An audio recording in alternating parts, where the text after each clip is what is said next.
Et la beauté de la ville, hein, la conservation de la ville. La grande famille des ambassadeurs d'Arvida s'agrandit. Après Samuel Archibald, Jean-Pierre Bergeron et Ève-Marie Lortie, c'est au tour de Louise Latraverse et de Terry McCulloch de recevoir les grands honneurs. Parce que ça va de soi, c'est la ville de mon enfance. C'était une enfance exceptionnelle dans une ville modèle.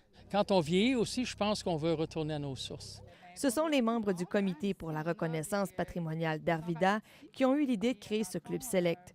Déjà, une vingtaine d'ambassadeurs habitants ou ayant habité le quartier ont été nommés.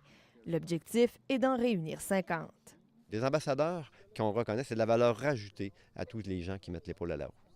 Une boîte à lunch en aluminium symbolisant les travailleurs de l'aluminerie est remise à chaque ambassadeur.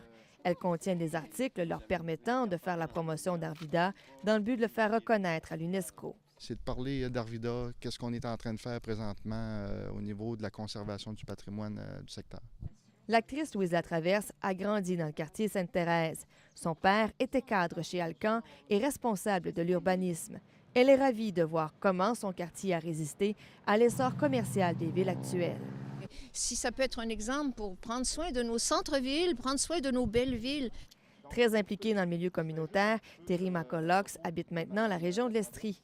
Il est le deuxième anglophone à être nommé membre du club et espère bien contribuer à sa façon au rayonnement d'Arvida. Je vais pouvoir contribuer énormément comme joueur d'équipe pour toute l'histoire anglophone qui est dans la paroisse Sainte-Thérèse. Le quartier Sainte-Thérèse d'Arvida est déjà reconnu comme lieu historique national au Canada et devrait l'être au Québec en 2015. Le processus pour la reconnaissance du quartier auprès de l'UNESCO suit son cours. Ici Mélanie Patry, Radio-Canada, Saguenay.